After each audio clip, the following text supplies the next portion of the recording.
And it looks like we are live. We are live on the Ask Audio.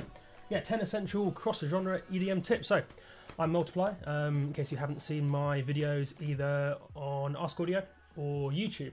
Also, I do videos for Loop Masters and a whole bunch of other places too. But yeah, cool. So, what is going on? Oh yeah, we are live. Perfect. And hi Christian. Hey New Love. And hey everybody else. Cool people starting to arrive. Right.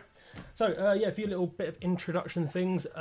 This tends to work best on Chrome, the Chrome browser. If you're using a different one, it might be best to hop onto Chrome, but it probably will work on Safari as well. But yes, the way it's going to work is I have 10 essential cross-genre EDM tips for you, and what I'm going to do is basically do one tip and then look at the questions, because the really cool thing about this is, oh, Josh Casper, I know Josh Casper, is it?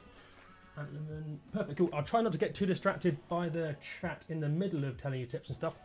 But yes, basically after every single tip, I'm going to look at the questions, answer all the questions related to the tip, and then any questions that you may have that are not related to the tip, I'll circle back to at the end. So I think that'd be the best way to work. So I have a whole bunch of cool things to tell you.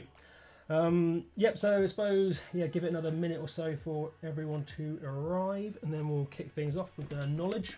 Oh yeah, also giveaways. So I'm giving away two things in this thing. I'm giving away a 3-month Ask Audio pass. So if you hang around to the end, naturally you get to hear all the amazing things I'm going to tell you, but also there's a chance you get a 3-month Ask Audio pass, which I'll message you about. I'll give you a shout out at the end. And then yeah, the guys at Ask Audio will send the pass to you. And then also there's an option where there's giveaway to give you a Skype session with me. So literally 1 hour, you have my brain for an hour. You can ask me anything you like, from music industry, kind of career advice, through to technical details, sound design, synthesis, feedback on tracks, anything at all. Oh, Colin Williams, hello. And yeah, literally, so yeah, there's 2 giveaways, Ask Audio 3-month pass, and a Skype session with me, which I'll give away all at the end. And cool. Yeah, hi everyone. If you're in the class doing the raffle, you're entering the 3-month pass. Perfect. Hour of Skype Penguin talk. Yes, definitely. There will maybe be a penguin involved, but probably we'll find out at the end. But cool. Let's get into, while we've got people here, let's get into the knowledge. So I have 10 tips for you, all related to what you might call. Yes, I'll leave that. In fact, let me just to stop my Ableton playing. Cool, so it's not distracting. Right, so I have 10 tips for you. They're all related to EDM, music production, dance music. They aren't necessarily specific to even EDM necessarily, but just producing in general. So no matter what kind of music you're making, no matter how experienced are you, they'll be useful tips. So let's get into it. Right, first tip is probably the most useful thing that I've been trying to spread the word about in production. And it doesn't really have a name, this concept to producing, but it's like a whole philosophy, a whole workflow to making music. And that is, instead of always sitting down to write a specific track, write a specific project, what you want to try and do is instead set aside sessions to simply work on samples, work on basically making sample packs for yourself. It's a whole different way of working, but it's a way that lots of the biggest producers work, and you find it tends to speed up the process of writing a track, because if every time you want to write a track, you literally load up a blank project, you choose a kick drum, choose a snare drum, make a drum loop, make a bass patch, make a synth patch, and so on and so on and so on. It takes forever, and to be honest, those different parts of the music production process are different. It's almost like they involve different parts of the mind. So the part of the mind you want to activate when you're doing bass sound design is different to writing a chord progression, and so on and so on and so on. So what I recommend you do is, instead of always loading up a blank project when you want to write a new track, instead set aside sessions purely to work on presets or work on loops.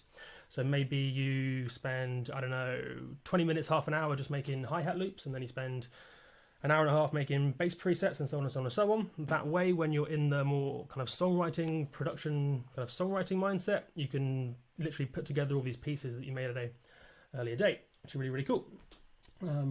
Oh yeah, mustn't get distracted by chat, but drum loop plus Arab Serum is huge fun, definitely.